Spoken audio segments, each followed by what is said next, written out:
Hey there! If you've been dealing with some stubborn joint or tissue pain, there's a good chance you've heard about steroid injections. So today, we're going to walk through everything you need to know, breaking it down step by step so you feel totally prepared. So, you've got this nagging pain, maybe some swelling, and you're wondering, could a steroid shot be the right move for me?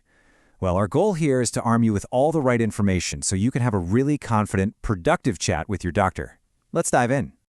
Okay, so first things first. What exactly is a steroid injection? What are we talking about here? I want you to think of it like this. It's a sniper, not a shotgun. Instead of taking a pill that travels through your entire body, this injection delivers a really powerful anti-inflammatory medicine, a corticosteroid, right to the source of the problem. It's all about putting the fire out exactly where it's burning. And by tackling that inflammation head-on, the whole point is to break a frustrating cycle. First, you get the swelling down. When that happens, the stiffness usually eases up, which means you can move a little better. And naturally, when those two things improve, the pain starts to fade. It's all connected. But here's the big question. Is an injection the right call for everyone? Well, in this next part, let's explore who's a good candidate and what other options are on the table. And this is a really critical question. Because while these injections can be a game changer for many people, they're definitely not a one-size-fits-all solution. A good doctor is always going to weigh the benefits against any potential issues. For instance, you wouldn't get an injection if you have an infection or if you're allergic to the medicine. Other things, like being pregnant, having an unstable heart condition, or poorly controlled diabetes, are also really important to discuss because steroids can temporarily affect things like blood sugar. It's also super important to remember that a steroid injection is just one tool in the toolbox. So what other paths could you and your doctor talk about? There's actually a whole range of possibilities. We're talking about things like simple lifestyle changes, trying different anti-inflammatory pills, or really diving into physiotherapy. For some people, a surgical opinion might even be the next step. The main thing to know is that you've got options.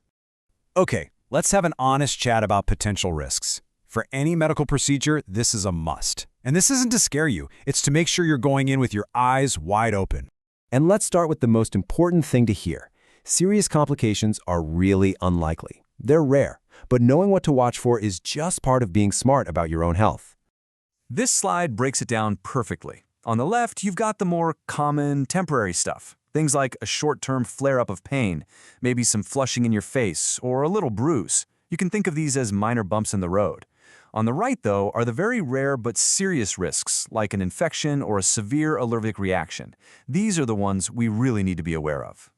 And out of that whole list, these are the two your doctor really wants you to remember because they're the ones that require you to take action right away. So here's the deal on infection. If that spot where you got the injection gets really hot, swollen, and becomes more painful for over a day, or if you notice a big change in skin color, that's your signal. Don't wait. Call your doctor or seek advice right away. It's super rare, but you have to take it seriously. The other big one is a serious allergic reaction. You'd be looking for things like wheezing or trouble breathing, swelling in your face or throat, or a sudden rash. And you know, this brings up a great point. Ever wonder why they ask you to hang out in the waiting room for 20 minutes after your shot? This is exactly why. It's a simple safety net to make sure you're okay. All right, let's demystify the actual procedure. What really happens when you walk into that room on injection day? You'll be surprised at how quick and straightforward this is. It's basically 5 simple steps. They get you into a comfortable position, clean the skin really well, gently insert a small needle, inject the medicine, and pop a little plaster on it. Seriously, the whole thing is often over in just a couple of minutes. Of course, this is the million-dollar question, right? The one on everybody's mind. Is it going to hurt? The honest truth is you'll probably feel some discomfort. But afterwards, it's pretty normal for the area to be sore for a day or two. This is so common it actually has a name. It's called a steroid flare. It's just your body's initial reaction to the medicine. Okay, the injection is done. You did it. So, what's next? Let's cover the aftercare and what you should be doing for the next few days. The advice is actually pretty simple. For the first day or two, just take it easy and rest that area. Then, over the next couple of weeks, you'll want to gradually, and I mean gradually, get back to your normal routine. Don't go running a marathon the next day. And yes, for all you drivers out there, in most cases, you are absolutely fine to drive yourself home. We've covered the what, the why, and the how. Now for the part everyone's really waiting for, the results.